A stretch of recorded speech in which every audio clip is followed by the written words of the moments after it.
이제 오늘 사무엘상의 마지막 시간입니다. 자, 우리가 하나 꼭 기억해야 될 것이 있습니다. 제목이라도 하나 기억합시다. 제목이 무엇이죠? 제목이 무엇입니까? 그래, 우리의 왕이신 하나님이라. 자, 사무엘상하 그러면 이것만 하나 기억하면 됩니다. 우리의 왕이신 하나님. 그런데 오늘 아까 요절 8장 7절에서 9절 말씀을 보면 왕이신 하나님의 자리에 인간은 그 하나님을 저버리고 우상을 올려놓고 자기를 올려놓고 이렇게 산다는 것입니다. 하나님을 왕으로 섬기지 않고 자기가 왕인 이러한 삶을 산다는 것이죠. 그러므로 이번 이 말씀을 통하여 우리는 분명히 보았습니다. 한나가 자식이 없습니다. 너무 어렵습니다. 그때 기도했을 때 응답하신 분이 누구였어요? 하나님이었다는 말. 또 그래서 자식 사무엘을 주셨습니다. 사무엘이 나라가 어려웠을 때 미스바에서 기도하며 하나님 앞에 나아갑니다. 하나님이 그때 승리를 주십니다. 여러분, 사무엘의 기도를 들으신 분이 누굽니까? 하나님이십니다.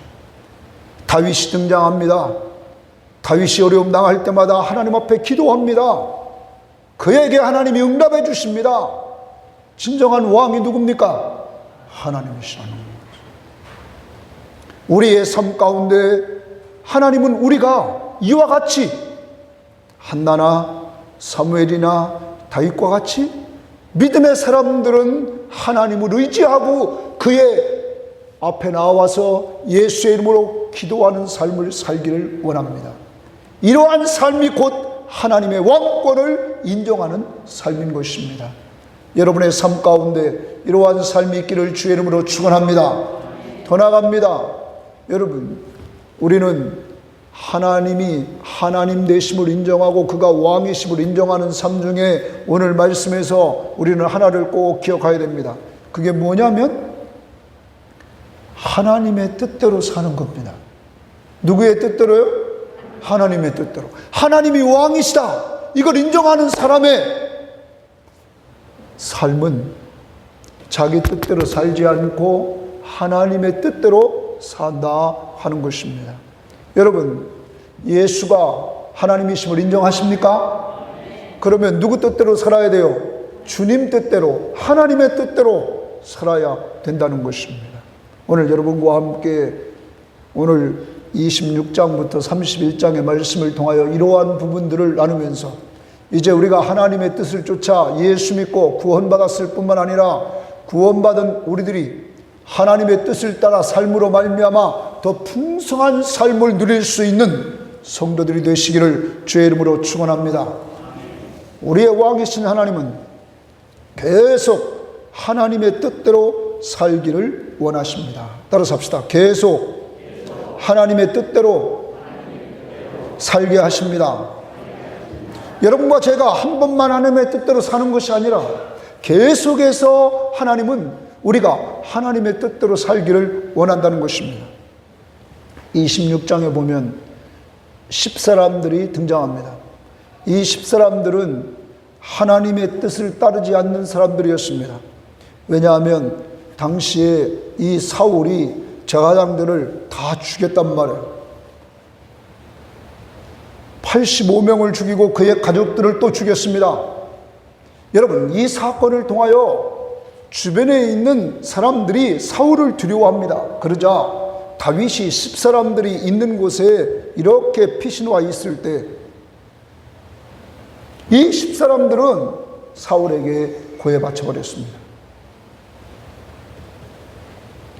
밀고 했습니다. 그러자 사울은 3,000명의 군사들과 함께 이 다윗을 잡으러 옵니다. 여러분, 하나님의 뜻을 모르는 사람은 악을 행한단 말이에요. 하나님의 사람을 어렵게 한다는 거죠.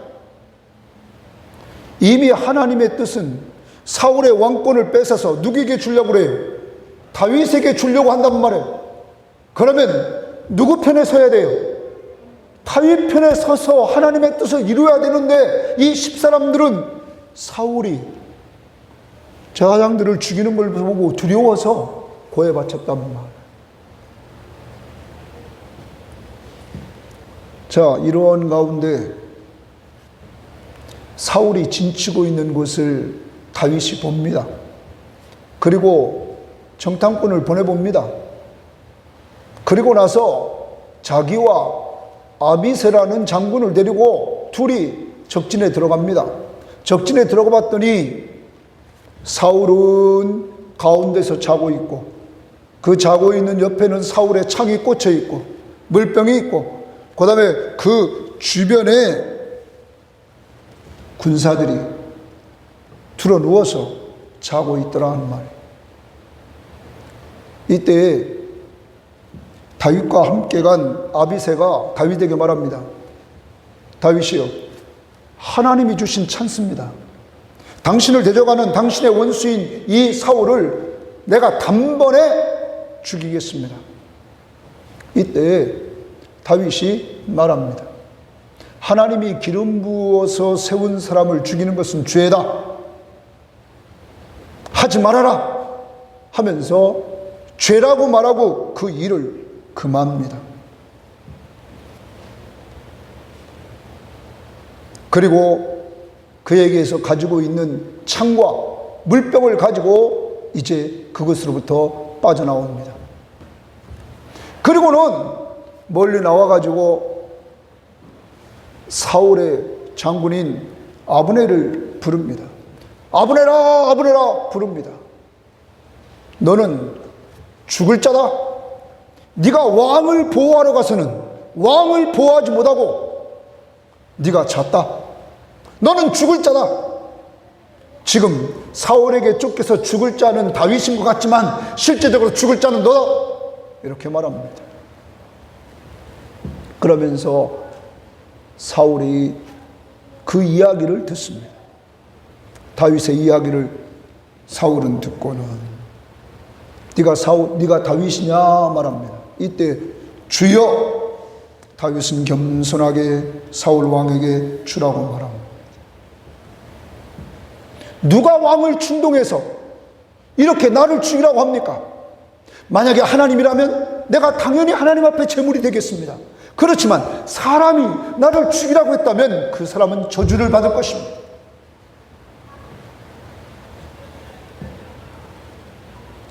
사울이 다윗의 이야기를 듣고는 그가 자기가 범죄했다고 고백을 합니다. 그리고 네가 오늘 내 생명을 귀하게 여겼다고 고백을 합니다. 내가 잘못했다 이렇게 말을 합니다. 이때 다윗은 말합니다. 다윗이 말할 때 뭐라고 말하냐면 멋있는 말을 하나 합니다. 24절을 보십시오. 24절에 이렇게 얘기합니다. 우리 다 같이 한번 읽어봐야 되겠어요. 이번 주간에 좀 붙들고 살아야 될 말씀 중에 하나입니다. 자, 26장 24절 읽어보겠습니다. 시작. 오늘 왕의 생명을 내가 중히 여긴 것 같이 내 생명을 여호와께서 중히 여기셔서 모든 환난에서 나를 구하여 내시기를 바라나이다 하니라. 여러분, 다윗이 사울을 죽였어요, 안 죽였어요? 안 죽여요. 자기 원수의 생명, 자기 대적의 생명을 귀하게 여겨줬어요. 이때 다윗은 고백을 합니다. 내가 당신의 생명을 귀중히 여긴 것 같이 하나님께서는 내 생명을 존귀, 귀중히 여길 것입니다. 여러분, 이 원리로 돌아가 봅시다. 여러분과 제가 남의 생명을 귀중히 여기면 하나님이 우리의 생명을 어떻게 여겨주세요? 귀중히 여겨주신다. 더 확대 해석합니다. 왜 다윗이 사울을 죽이지 않습니까? 누구의 뜻대로 살려고? 하나님의 뜻대로 살려고. 자기 뜻이 아니라 하나님의 뜻대로 살려고, 하나님의 뜻대로 살려고, 하나님의 뜻대로 사는 그 다윗을 하나님께서 존귀 여겨주신다. 믿습니까? 우리는 북쪽 이스라엘의 역사를 우리는 성경을 통해서 쭉 보면 계속 쿠데타가 일어납니다. 칼을 쓰는 자는 뭘로 망해요? 칼로 망하는 역사를 보여준 것이 북쪽 이스라엘의 역사입니다. 그러므로 다윗이 이렇게 나가는 것은 아주 이 다윗 왕국에 있어서의 아주 큰 장점인 것입니다. 칼을 쓰지 않습니다. 누구한테 맡깁니까? 하나님 앞에 맡깁니다. 누구 뜻대로? 하나님의 뜻대로. 여러분, 하나님의 왕권을 인정하는 삶은 누구 뜻대로 사는 거예요? 하나님의 뜻대로 사는 거라요. 하나님의 뜻대로. 그러므로 사랑하는 여러분, 우리도 누구 뜻대로 살아야 돼요? 하나님의 뜻. 하나님의 뜻대로 살지 않는 십사람은 다윗에게, 남에게 어려움을 줍니다. 하나님의 뜻대로 사는 다윗은 사울에게 원수를 갚지 않고 사울을 존귀히 여겨주고 모든 것을 하나님 앞에 맡깁니다. 이렇게 하나님의 뜻대로 살았던 이 다윗을 하나님이 존귀하게 여겨서 북쪽과 이스라엘의 통합 왕으로 그를 세워주시는 역사를 우리는 보게 됩니다. 하나님이 존귀히 여겼어요, 안 여겼어요? 더 나아갑니다. 그의 후손들을 통하여 왕통이 끊어지지 않도록 하나님이 이어주십니다. 더 나아갑니다. 거기에서 보배 중에 보배이신 누가 오세요? 예수 그리스도가 오시는 축복이 임하게 됩니다. 사랑하는 여러분, 그러므로 우리도 여러분의 가정이, 여러분의 가문에 이러한 축복이 임하려면 누구 뜻대로? 하나님의 뜻대로 살아야 된다는 거죠. 그러면 신약을 보면서 하나님의 뜻이 무엇일까? 먼저 우리는 이 부분을 한번 정리를 해야 됩니다. 자, 다 같이 요한복음을 한번 찾아봅시다. 성경을 찾아봅시다. 요한복음 6장을 우리가 봅니다.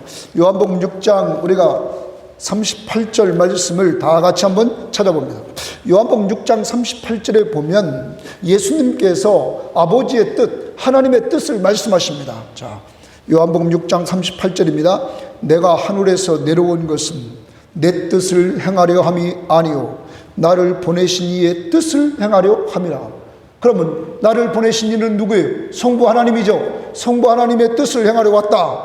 나를 보내신 이의 뜻은 내게 주신 자 중에 하나도 잃어버리지 아니한다. 자, 예수님에게 맡긴 양들은, 예수 믿고 구원받은 사람들은 하나도 뭐하지 않는다고요? 잃어버리지 않는다. 그러므로 구원은 확신해요, 안 해요?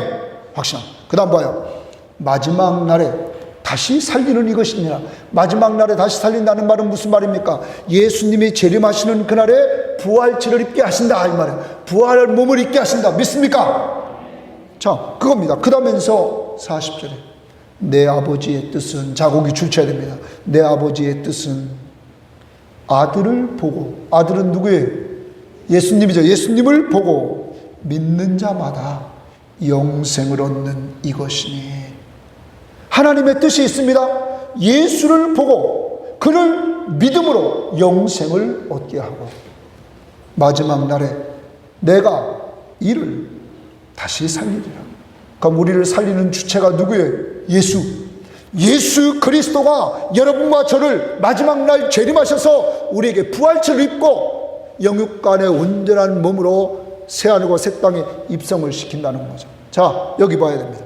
하나님의 뜻이 1차적으로 뭔가? 하나님의 뜻은 우리를 사랑해서 독생자 예수 그리스도를 보내주셨습니다. 그분은 하나님이십니다. 오셔서 그가 사역을 감당할 때 이적과 기적을 베풉니다. 이적과 기적을 베풀어서 많은 사람들에게 보여주십니다. 내가 누구라고? 하나님의 아들이라고, 하나님이라고. 바로 구약에서 말했던 구원자, 너희를 죄에서 구원할 구원자라는 사실을 보여줬다는 거예요. 그래서 나를 보고 믿는 자, 내가 누구요? 예수가 하나님이시며 우리를 죄에서 구원할 분이심을 믿는 자들에게 뭘 줘요? 영생을 얻게 하려 함이라. 믿습니까? 여러분은 영원한 생명 얻었습니까? 누구 믿음으로? 그 근거가 어디 있습니까? 옛날에는 예수 믿고 구원받은 근거가 방언한 것이라고 말하는 사람도 있었어요. 제가 군대에 있을 때. 예수 믿고 구원받은 것이 뭐 환상을 본 것이다, 입신을 한 것이다. 여러분, 예수 믿고 구원받은 증거는 성경 말씀을 통하여 누구를 믿는 거예요? 예수 믿고 구원받은 거예요. 그 근거, 성경 말씀이라는 거예요. 성경 말씀인 하나님의 말씀이 우리에게 말씀하기를 예수를 믿으면 뭐가 있다고요? 영생이 있다. 믿습니까? 그러므로 여러분과 저는 영생이 있는 줄 믿습니다. 믿음이란 하나님과 하나님의 약속의 말씀을 성심껏 신뢰하는 거예요. 예수가 왕이심을 내가 성심껏 믿고 의지하는 거예요. 신뢰하면서 사는 거예요. 여러분이 한 주간 동안 또 살아갑니다. 하나님의 뜻이 여러분과 저 안에서 이루어졌습니다. 그래서 우리가 누구 믿게 되었다고요? 예수 믿고 영원한 생명을 얻게 되었다는 거예요. 그 예수를 어떻게 알고 믿었냐? 성경 말씀을 통하여 봤어요? 못 봤어요? 보았죠. 그래서 요한복음에서는 특별하게 예수님의 7가지의 기적들을 보여주시면서 내가 누구라고요? 하나님의 아들 그리스도이심을 믿고 영생을 얻게 하려 합니다. 요한이 요한복음을 쓴 목적을 20장 31절에서 말씀하고 있다는 사실이죠. 두 번째입니다. 이제 구원의 문제는 끝났습니다. 하나님의 뜻은 본질적으로 가장 중요한 여러분과 저를 죄에서 구원하는 것, 그래서 구원하시려고 독생자 예수를 보내시고 그가 능력을 통하여 말씀을 통하여 하나님의 아들 그리스도이심을 보여주고 그를 믿는 자들에게 영생을 얻게 했습니다. 두 번째입니다. 그러면 이제 영생 얻은 사람들은 이 땅을 살아가면서 또 하나님의 뜻을 행하며 살아야 됩니다. 그래야 행복합니다. 그 하나님의 뜻이 뭘까? 로마서 12장을 가봅니다. 자, 로마서 12장에서 우리들에게 하나님의 뜻을 이제 구원받은 사람들에게 우리가 어떻게 살아갈 것인가 사도 바울은 말하고 있습니다. 자, 11장까지 구원론을 이야기하고 12장부터는 구원받은 사람들이 어떻게 살아갈 것인가 이야기를 합니다. 12장 1절 그러므로 형제들아 내가 하나님의 모든 자비하심으로 너희를 권하노니 너희 몸을 하나님이 기뻐하시는 거룩한 산제물로 드리라. 이는 너희가 드릴 영적 예배니라. 하나님이 기뻐하시는 거룩한 산 예배를 드리라는 거예요. 삶을 하나님이 기뻐하시는 방향으로 살아라. 그러면서 2절에 너희는 이 세대를 본받지 말아라. 이 세상을 본받지 말고 오직 마음을 새롭게 함으로 변화를 받아 하나님의 선하시고 기뻐하시고 온전하신 뜻이 무엇인지 분별하도록 하라. 자, 하나님의 뜻 세 가지 뭐예요? 선하시다. 누구 보기에 선한 거예요? 하나님 보시기에 선한 것. 이거 하나님 보시기에 선하다는 말은 쉽게 말하면 굿, 하나님이 좋아하는 것. 두 번째, 기뻐하시는 것, 완전하신 것, 이 뜻을 쫓아서 살아라 하는 겁니다. 또 하나, 데살로니가 전서, 우리 빨리 찾아봅시다. 데살로니가 전서를 찾아보고 우리는 거기에서 또 하나님의 뜻을 찾게 됩니다. 데살로니가 전서 5장 16절, 17절, 18절입니다. 항상 기뻐하라. 쉬지 말고 기도하라. 범사에 감사하라. 이는 그리스도 예수 안에서 너희를 향하신 하나님의 한 주간을 살아간단 말이에요. 구원받은 것으로 끝나는 것이 아니에요. 이제 구원받은 사람들이 아름답고 행복하게 살아가야 된단 말이에요. 그러려면 항상 뭐 하라고요? 기뻐하라. 왜? 주님이 우리 안에 계시기에 내 마음속에 하나님의 나라가 이룩됐기에 기뻐하라. 그런데 기쁨이 사라졌어요. 그럼 뭐 하라? 쉬지 말고 기도하라. 기도하면 자, 기도 응답의 확신 요한복음 16장 24절 시작. 지금까지는 너희가 내 이름으로 아무것도 구하지 아니하였으나 구하라 그리하면 받으리니 너희 기쁨이 여러분 기쁨을 잃어버렸어요. 그럼 기도하면 또 뭐가 충만해져요? 기쁨이 충만해지죠. 세 번째, 범사에 감사하라. 기쁨이 회복됐어요. 뭐 하며 살아야 돼요? 감사하면서. 이게 하나님의 뜻이란 말이에요. 여러분과 제가 다음 한 주일 또 살아간단 말이에요. 이번 한 주일 동안 아니 남은 생에 살아간다고요. 하나님은 하나님의 백성들이 항상 기쁨에 살기를 원하고 기쁨 잃어버리면 뭐하고? 기도해서 또 회복되기를 원하고 그래서 범사에 감사하기를 원한다. 그리고 아까 장로님이 기도하신 것처럼 하나님의 뜻이 성경에 명확하게 나와 있지 않으면 예수님이라면 어떻게 행했을까 생각하면서 행하고, 더 나아가 사도 바울이 고린도 교회에 편지한 내용을 보면 이게 나와 가족 식구들에게, 믿음의 식구들에게 덕이 될까? 이게 우리 가정과 우리 교회 공동체에 유익이 될까? 이게 하나님 앞에 영광이 될까? 이렇게 생각하며 살면서 누구의 뜻? 하나님의 뜻! 이 하나님의 뜻을 행하며 살면 항상 기뻐할 줄 믿습니다. 쉬지 않고 기도할 줄 믿습니다. 범사에 감사할 줄 믿습니다. 이러한 삶을 우리가 살아야 된다는 거죠. 이제 한 주일 살아간다. 주님 뜻대로 좀 살자고. 주님 뜻대로. 자, 찬양합니다. 지난주도 불렀는데 주님 뜻대로 살기로 했네. 이것이 곧 예수의 왕권을 인정하는 삶입니다.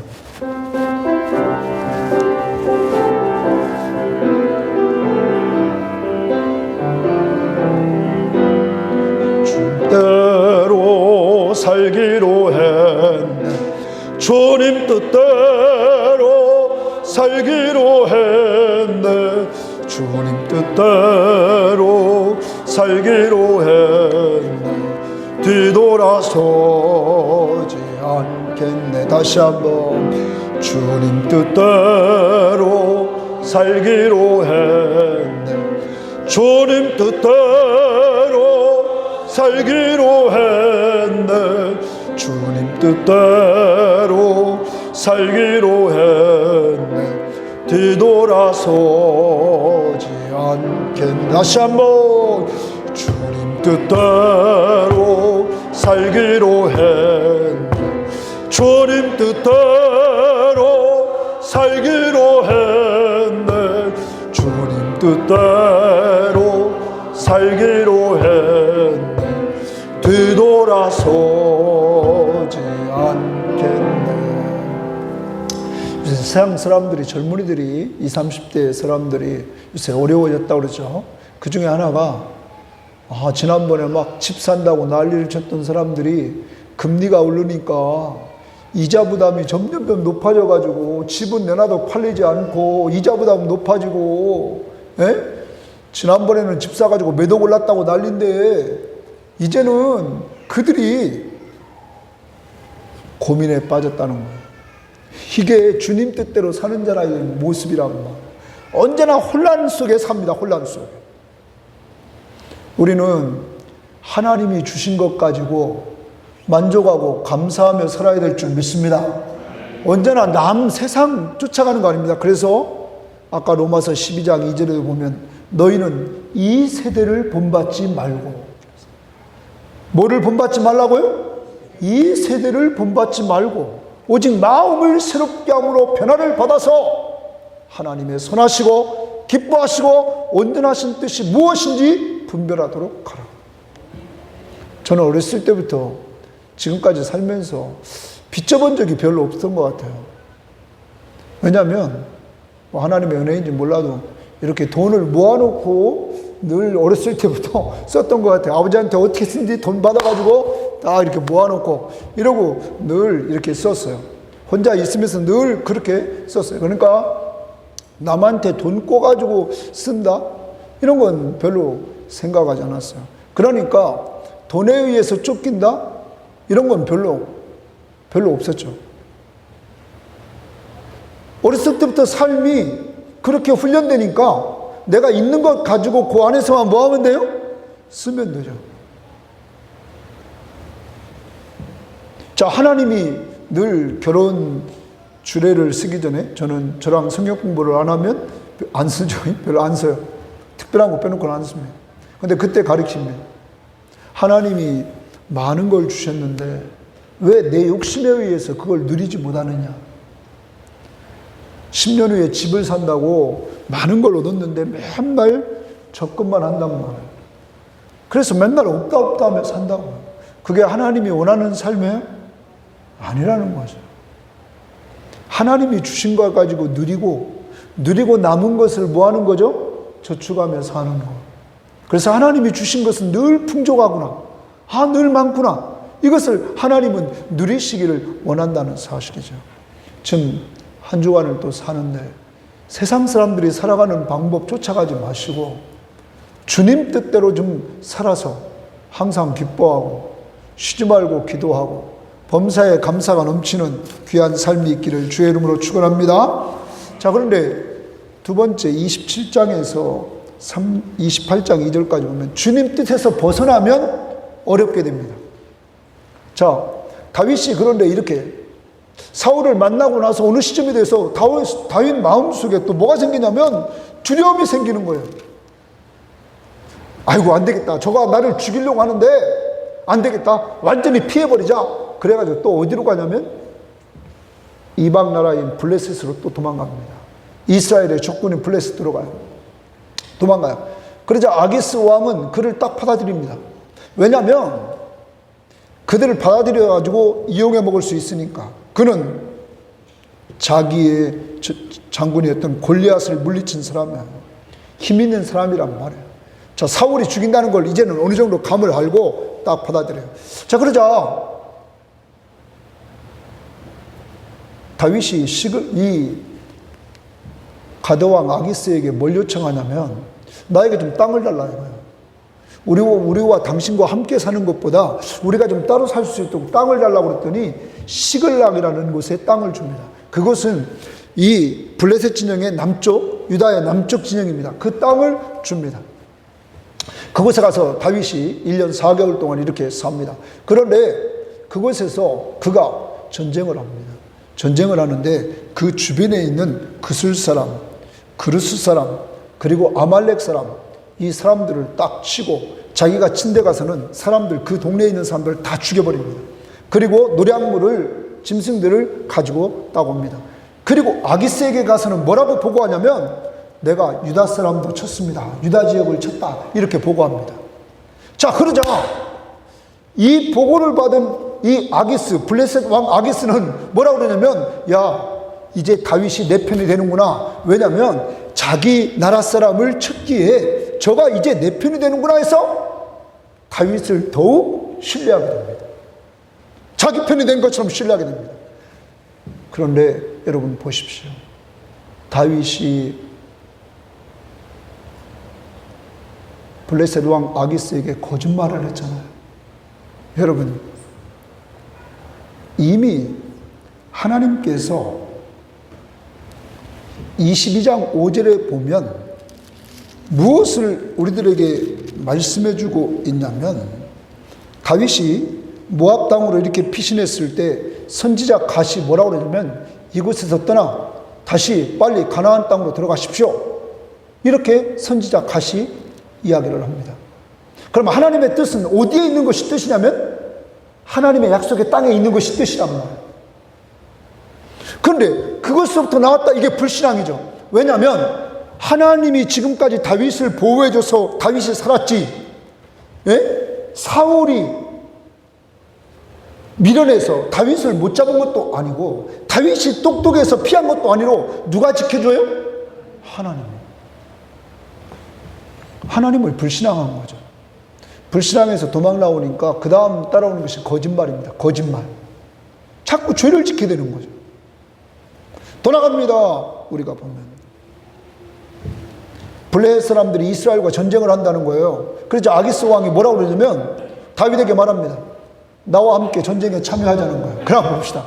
하나님이 다윗에게 기름 부어서 이제 이스라엘 왕으로 세우려고 그러는데 그가 블레셋 진영에 도망와서 누구랑 싸우게 돼요? 이스라엘과 싸우게 되는, 이게 말이 됩니까? 다윗 왕국에 큰 오점을 남길 수밖에 없는 상황이 돼버립니다. 다윗의 위기, 다윗의 어려움이 오게 됐단 말이에요. 이러한 문제의 출발점은 뭐냐면 불신앙입니다. 하나님을 온전히 신뢰하지 못하고 사울이 두려워서 블레셋으로 피신했던 그 불신앙의 시발점이 돼서 거짓말하게 되고 자기 민족과 싸워야 되는, 대적해야 되는 이런 상황에 이르게 됐던 것입니다. 사랑하는 여러분, 한 주간 또 살아간다는 말을 자꾸 우리는 어떤 상황이 벌어질 때마다 불신앙에 빠지고 불순종에 빠지고 사람을 너무 무서워하고 어떤 문제를 너무 무서워하는 이러한 경향이 많단 말이에요. 이때 우리들에게 필요한 것이 믿음입니다. 믿음. 에레미야 17장 다 같이 한번 찾아봅니다. 에레미야 17장입니다. 한 주간 동안도 주의 뜻대로 살려면 에레미야가 말씀한 말씀을 다 붙잡아야 됩니다. 에레미야 17장 7절입니다. 7절 봅니다. 이렇게 말합니다. 5절 말씀부터 제가 먼저 읽을게요. 여호와께서 이와 같이 말씀하시니라. 무릇 사람을 믿으며, 사람을 믿는단 말이에요. 욕심으로 그의 힘을 삼고, 육신으로 그의 힘을 삼고 마음이 하나님에게서, 여호와에게서 떠난 그 사람은 저주를 받을지어다. 여러분, 하나님에게서 마음이 떠나 사람을 의지하고 믿고 힘을 얻고 살아가는 사람은 저주를 받는다는 거예요.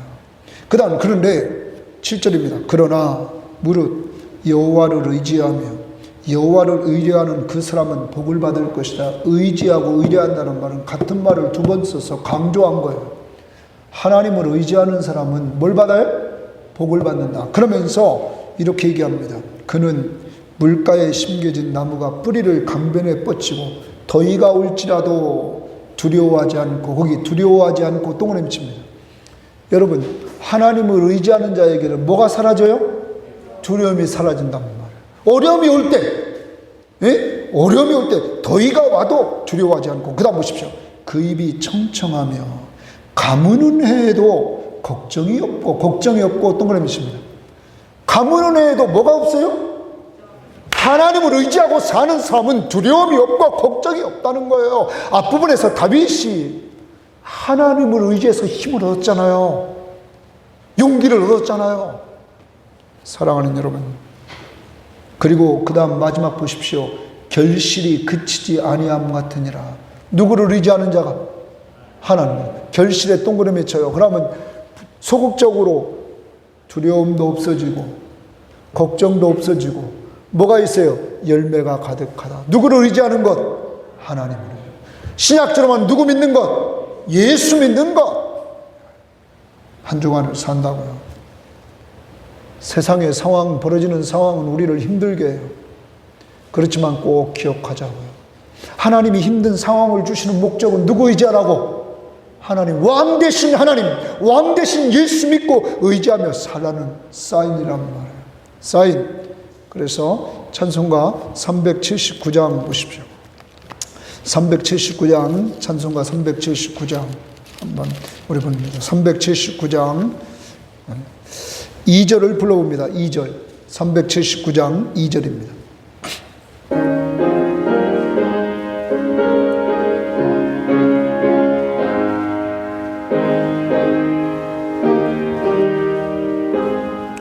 이전에 방탕하게 지낼 때에 교만하여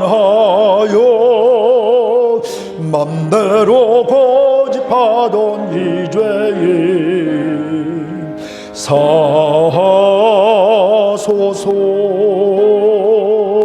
내 지은 죄 다 기억 마시고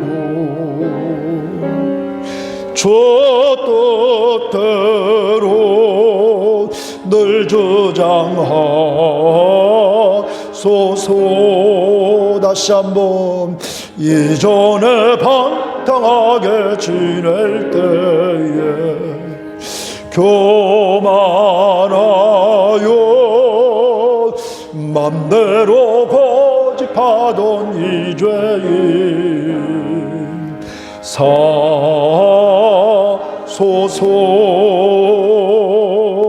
내 지은 죄 다 기억 마시고 저 뜻대로 늘 주장하소서.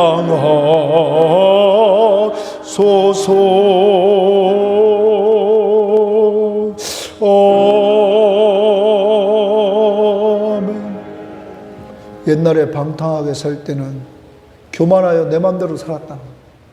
이제는 누구 뜻대로? 주 뜻대로, 주님의 뜻대로 이제는 살아야 된다. 정말로 주님이 원하시는 그 뜻대로, 예수 믿고 구원받아 영원한 생명을 얻었을 뿐만 아니라 이제는 하나님의 선하시고 기뻐하시고 온전하신 것이 무엇인지 분별하고 항상 기뻐하고 쉬지 말고 기도하고 범사에 감사하는 이러한 삶을 살면서 누구만 의지하고 하나님만 의지하고 하나님만 바라보고 살아갈 때 여러분에게 풍성한 삶이 있을 줄 믿습니다. 축복의 삶이 있을 줄 믿습니다. 절대 두려움이 사라지고 걱정이 사라지고 그리고 결실하는 성령의 9가지 열매들이 맺혀나가는 역사가 이루어진다는 사실을 기억해야 될 것입니다. 세 번째입니다.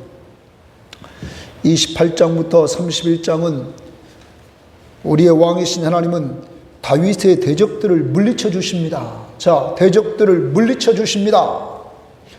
따라서 합시다. 대적들을 물리쳐 주십니다. 자, 28장에 우리가 상황을 보면 28장의 상황은 이제 전쟁이 블레셋 사람과 이스라엘과 이루어지려고 하는 찰나입니다. 이때에 이스라엘의 왕인 이 사울이 너무 두려웠어요. 두려웠단 말이야. 자, 한번 그 28장 5절 보십시오. 사울이 블레셋 군대를 보고 두려워서 그의 마음이 크게 떨린지라. 두려웠다. 여러분, 두려웠다. 사울이 20절 말씀에도 보십시오. 끄트머리 중간쯤 보면 사울이 갑자기 땅에 완전히 엎드려지니 이는 사무엘의 말로 가며 심히 두려워함이라. 하나님을 떠나면 그 마음속에 뭐가 자꾸 생겨요? 두려움이 생겨요. 자, 두려운 가운데 이 사람이 하나님 앞에 기도합니다. 그러지 하나님이 응답하지 않습니다. 왜냐하면 하나님은 상황을 해결하는 것이 본질이 아니라 사울이 회개하고 하나님과의 관계를 회복하는 것이 하나님의 본질인데 사울은 뭐만 해결하려고 해요? 상황, 문제만 해결하려고 해요. 하나님 응답이 없어요. 응답이 없으면 회개하고 또 기도해야 되는데 그는 포기하고 어디로 가냐면 신접한 여인을 찾습니다. 그래 신접한 여인을 만나고 그를 통해서 죽은 사무엘의 영을 부르라는 거예요. 이것은 당시에 가나안 족속들이 이방족들이 행했던 일이라고 해요. 자, 여러분, 죽은 영혼을 불러낸다? 이건 우리가 성경적으로 보면 있을 수 있어요, 없어요? 없죠. 그런데 그것이 나타났단 말이에요. 그럼 이게 뭐냐면 사탄의 꼬임이죠. 사탄이 미혹하려고 미혹의 영의 역사였다는 거죠. 그런데 그가 하나님의 뜻을 안다는 거예요. 우리가 신약에서도 마태복음 7장에 보면 예수님께서 그랬어요. 거짓 선지자들이 나타나서는 이적과 기적을 보여서 사람들을 뭐예요? 미혹하죠. 그러니까 우리가 이적과 기적을 보고 신앙생활한다? 그건 백발백중 넘어갑니다. 자, 그 신접한 여인이 사무엘을 불렀는데 사무엘을 통하여 사울에 대해서 3가지를 얘기합니다. 크게 4가지. 첫 번째, 너는 하나님이 떠나 하나님의 대적이 됐다. 사울에게 말합니다. 두 번째, 하나님은 너에게서 왕권을 뺏어서 다윗에게 주었다. 이게 16, 17절입니다. 세 번째, 너는 불순종했다. 이게 18절입니다. 19절입니다. 너와 네 아들들이 함께 죽는다. 응? 여러분, 이스라엘이 넘어가고 다 죽는다는 거예요. 자, 이렇게 이야기를 듣습니다. 그러면 이제 내용이 뭐냐면 다윗을 대적했던 사울과 그의 자녀들의 죽음을 예언합니다. 그리고 이제 29장으로 가봅니다. 29장에서 이제 블레셋 사람들과 이스라엘 사람들과 싸움이 이루어지려고 하는데 이때 다윗이 아기스와 함께 전투에 참여했더니 블레셋의 장군들이 방백들이 뭐라고 얘기하냐면 저는 다윗이 아니냐, 저랑은 전쟁을 함께 할 수 없다, 저가 언제 우리를 대적할 자인지 모른다, 우리를 치고 사울과 저가 화합할지 모른다. 사울이 죽인 자는 천천히요 다윗이 죽인 자는 만만이라고 한 사람이다. 저와는 전쟁을 함께 할 수 없어. 이렇게 블레셋 방백들이 반대를 합니다. 자, 아기스가 블레셋 도시국가 중에 가드의 왕이었는데, 다시 블레셋은 대표적인 것이 다섯 도시국가가 있었는데 그들 나머지가 반대하는 거죠. 그러자 아기스는 다윗에게 이제 너 저들의 반대 때문에, 나는 너를 데리고 가는 것이 원하는데 저들의 반대 때문에 너는 참여할 수 없다. 돌아가라. 자, 그래서 다윗이 전쟁터에서 돌아갑니다. 자, 누가 빼준 거예요? 하나님이죠. 왜? 다윗이 장차 다윗 왕국의 이스라엘 왕국의 왕이 돼야 되는데 자기 동족을 죽인 왕이 된다? 이건 큰 오점이죠. 하나님 빼줬어요. 그래 돌아왔습니다. 돌아왔는데 이게 웬일입니까? 30장에 아말렉이 와가지고는 시글락을 다 쳐버리고 시글락에 자기들의 주거지를 다 불질러버린 거죠.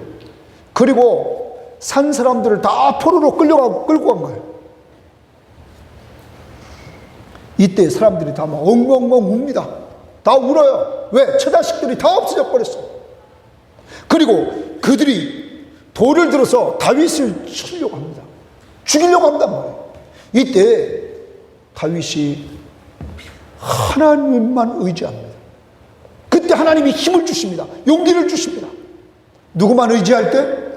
하나님만 의지할 때 하나님이 다윗에게 힘을 주셨단 말이에요. 성령 충만함을 주시는 거죠. 그래서 다윗이 기도합니다. 하나님, 이 군대를, 이 아말렉 군대를 추격하면 따라잡겠습니까? 하나님이 대답합니다. 그를 쫓아가라. 반드시 따라잡고 도로 찾을 것이다. 다윗은 하나님 앞에서 믿음이 회복됐습니다. 어려움을 통하여 하나님만 의지했어요. 그는 믿음 가지고 기도해서 응답을 체험합니다. 응답을 체험하자 그는 순종하는 믿음으로 나갑니다. 쫓아가는 과정 속에서 두 가지 사건이 터집니다. 하나는 피곤하여 더 이상 이들과 함께 할 수 없는 200명의 사람들이 생깁니다. 그들을 부설 시내가에 남겨두고 400명만 전투에 참여합니다. 또 가다가 누구를 만나냐면 버려진 애굽 소년을 만납니다. 버려진 애굽 소년은 다 죽어가는 소년이었습니다. 그런데 다윗 일행은 그에게 먹을 것을 주고 물을 마셔서 그를 살립니다. 그러자 다윗이 질문합니다. 너 누구냐? 나는 애굽 소년입니다. 나는 아말렉 사람의 종이었습니다. 그런데 내가 병들자 우리 주인이 나를 버렸습니다. 이때 다윗은 말합니다. 그 소년이 다윗이 맞았던 것, 시글락을 우리가 불살랐습니다. 라는 말을 합니다. 그러자 다윗은 이 소년에게 네가 우리를 인도자가 되라. 그러자 이 소년이 말합니다. 나를 죽이지 않고 내 주인에게 주지 않겠다는 약속만 하면 내가 인도하겠습니다. 하나님이 그를 인도자로 삼고 그를 데리고 갑니다. 그리고 나서는 다윗이 싹쓸이 해버립니다. 다 죽여버립니다. 아말렉에 가서. 그리고 처자식을 도로 찾습니다. 잃어버린 모든 걸 도로 찾습니다.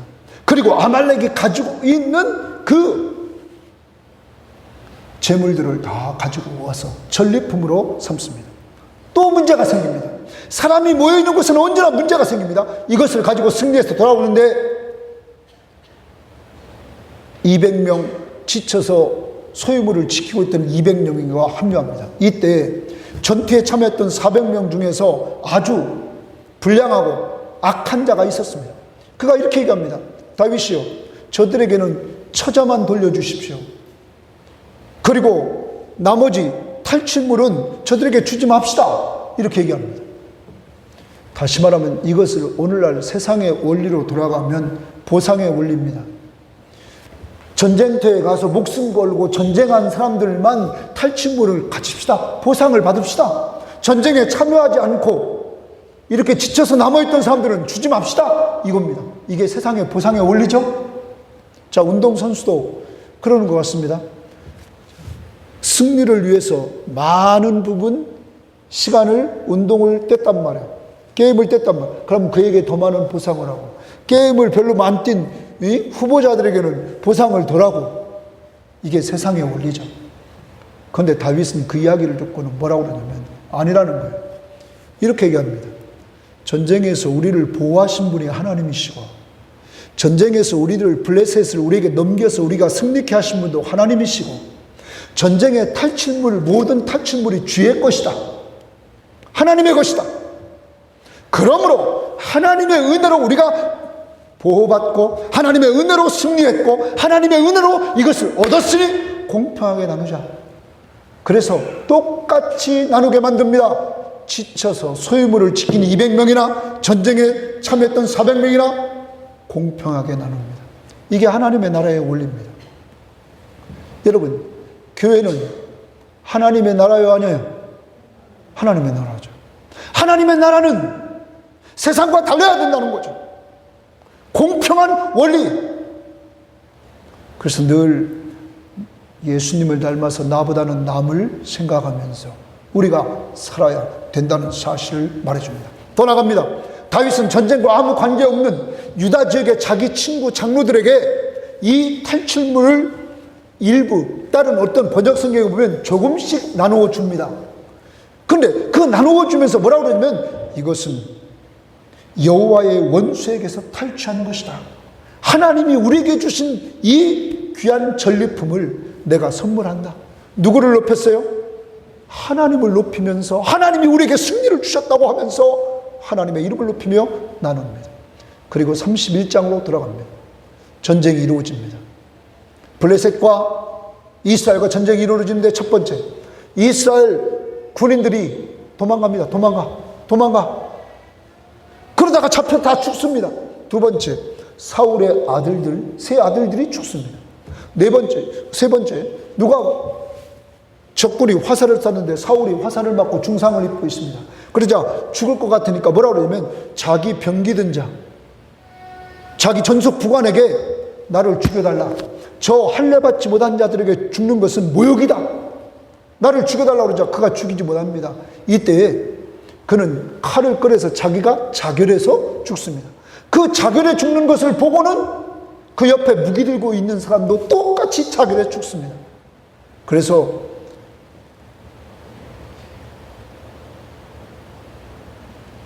자살해 죽는 사람을 본 사람 자살해 죽을 확률이 높다고 그러죠. 여러분, 다 죽는다는 말. 자, 1절 하반절에 죽으니라, 2절 하반절에 죽으니라, 3절 하반절에 중상을 입은지라, 그리고 5절 보십시오. 제일 끄트머리에 뭐한지라, 죽음을 보고 죽으니라.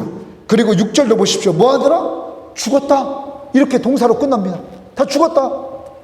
그러자 그 주변에, 전쟁 주변에 있던 유다 사람들이 다 도망가 버립니다. 그래서 그곳에 누가 와 살게 되냐면 블레셋 사람들이 와 살게 됩니다. 그리고 그 다음날 전쟁에 승리한 블레셋 군인들이 가가지고는 전쟁의 노예물을 찾으려고 하다가 사울을 발견하고 그 자녀들을 발견합니다. 사울의 목을 따가지고는 자기들의 신전과 그리고 자기들의 나라의 방백들에게 그것을 보여줍니다. 우리가 완전히 승리했다 하는 사실을 보여줍니다. 그런데 이때 그들은 사울의 시체와 그리고 사울의 아들들의 시체를 못 박아 성벽에 못 박아 놨었는데 이때 야베스 사람들이, 길르앗 야베스 사람들이 가서는 그 시체를 걷어들여서 화장을 해서 장례를 치러주고 7일 동안 금식을 했다라는 말로 사무엘상은 끝납니다. 자, 큰 틀을 봅니다. 31장의 핵심은 다윗의 대적인 사울이 죽었다는 거예요. 그만 죽은 것이 아니라 가족, 아들 셋이 같이 죽습니다. 그와 전투에 참여했던 사람들이 죽고 그의 무기든 사람이 죽었습니다. 아말렉, 출애굽기 17장에 보면 이스라엘이 출애굽에서 나와서 이렇게 가나안 땅을 향할 때 뒤 떨어진 자들을 친 사람들이 아말렉이었어요. 그래서 하나님이 이들은 하나님의 원수라고 말했어요. 그들을 대적에서 무찌른 장면이 30장이죠. 다윗의 대적들을 하나님이 다 치시는 거예요. 이것이 사무엘서의 마지막입니다. 역사를 주관하시는 분이 누굽니까? 하나님. 여러분을 힘들게 하는 사람들을 누가 손볼까요? 하나님입니다. 하나님이 살아계심을 믿을진데 여러분 손으로 손보려고 하지 마십시오. 다윗을 보십시오. 누구 뜻에 맡겨요? 하나님의 뜻에. 누가 다 해요? 하나님. 하시는 모습을 본단 말이에요. 아니, 우리부터 똑바로 삽시다. 나부터 남들을 죽이려고 하지 맙시다. 남들을 해하려고 하는 마음 가지고 살지 맙시다. 그리고 우리를 해하려고 하는 사람이 있다 할지라도 성경 우리가 계속 들어봤습니다. 로마서 12장 19절. 너희 원수를 너희가 갚지 말고 원수 갚는 일을 누구한테 맡기라? 내게 맡기라. 하나님께 맡기라. 그리고 선으로 악을 이겨라. 이 말씀을 성취할 수 있기를 바랍니다. 그리고 성경은 말합니다. 우리의 대적은 사람이 아니라는 거예요. 자, 옆에 있는 사람을 보십시오. 사람이 이게 괴물입니까? 이게 사탄입니까? 아닙니다. 어떤 사람은 말해요. 다 보면 우리 집에 마귀가 있다는 거. 마귀가 누구냐 그랬더니 자기 남편이라는 거예요. 왜 그러냐 그랬더니 그건 술주정뱅이라는 거예요. 아주 술만 먹으면 말해 난리라는 거예요. 집이요. 그런데 여러분, 사람은 하나님의 형상대로 지음받은 귀한 존재입니다. 그러므로 우리의 씨름은 혈과 육에 대한 것이 아니고 공중의 권세 잡은 자, 이 악의 영들에게 대한 것일 줄 믿습니다. 사람은 사랑의 대상이지 싸움의 대상이 아닙니다. 한 주간을 살면서 사무엘서를 마치면서 저는 이렇게 정리를 해봤습니다. 한나의 기도로 시작됩니다. 한나의 기도의 바톤을 사무엘이 이어받습니다. 그리고 사무엘의 기도의 바톤을 다윗이 이어받고 왕국을 세워나갑니다. 우리 교우들이요, 기도의 바톤을 이어갑시다. 거기에 변화의 능력이 일어나는 줄 믿습니다. 축복의 역사가 일어나는 줄 믿습니다. 한나처럼, 사무엘처럼, 다윗처럼. 그리고 말씀 앞에 순종합시다. 그것이 하나님의 나라입니다. 이 하나님의 나라가 임한 곳에는 누구의 뜻대로 살려고? 하나님의 뜻대로. 그래서 우리는 오직 주만 의지합시다. 주만 바라봅시다. 한나처럼, 사무엘처럼, 다윗처럼 다 같이 찬양합니다. 주만 바라볼지라.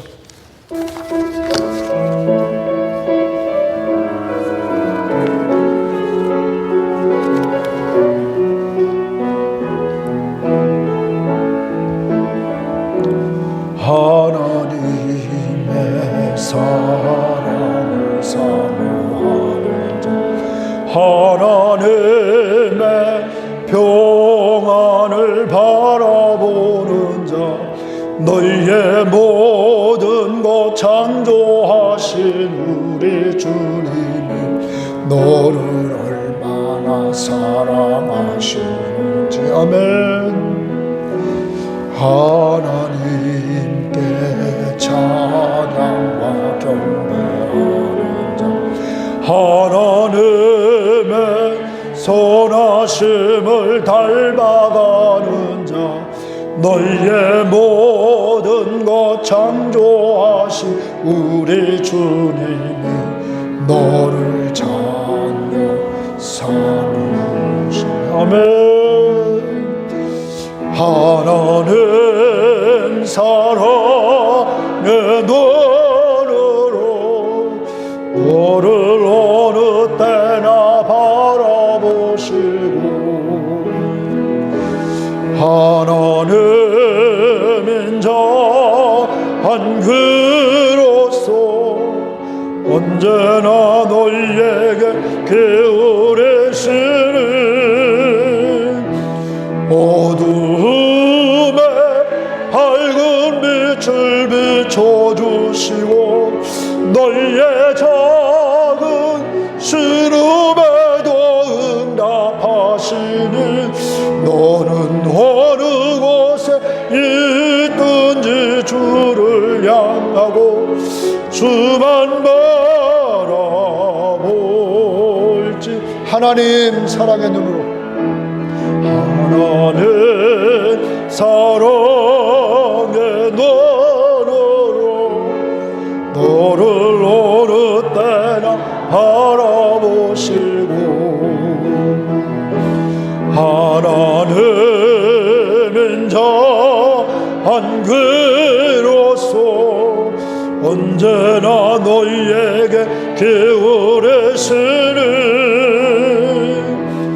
어둠에 밝은 빛을 비춰주시고 너희의 작은 시름에도 응답하시니 너는 어느 곳에 있든지 주를 향하고 주만 바라볼지라.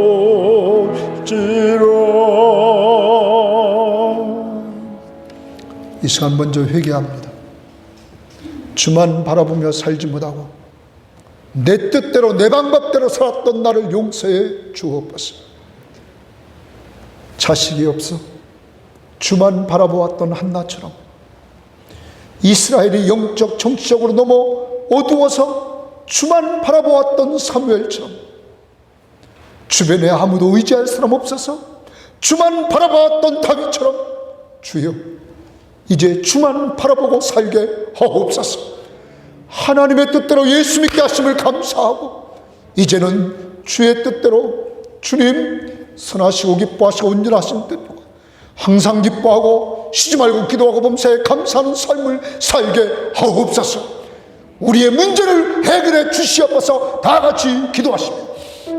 하나님 아버지 감사합니다. 주님 도와주시고 주님 인도해 주시옵소서. 하나님 앞에서 하나님 앞에서 하나님 앞에서 하나님 앞에서 하나님 앞에서 하나님 앞에서 하나님 앞에서 하나님 앞에서 내 방법대로 살려고 했던 나를 용서해 주시옵소서. 내 뜻대로 내 방법대로 아버지 하나님이 아버지 하나님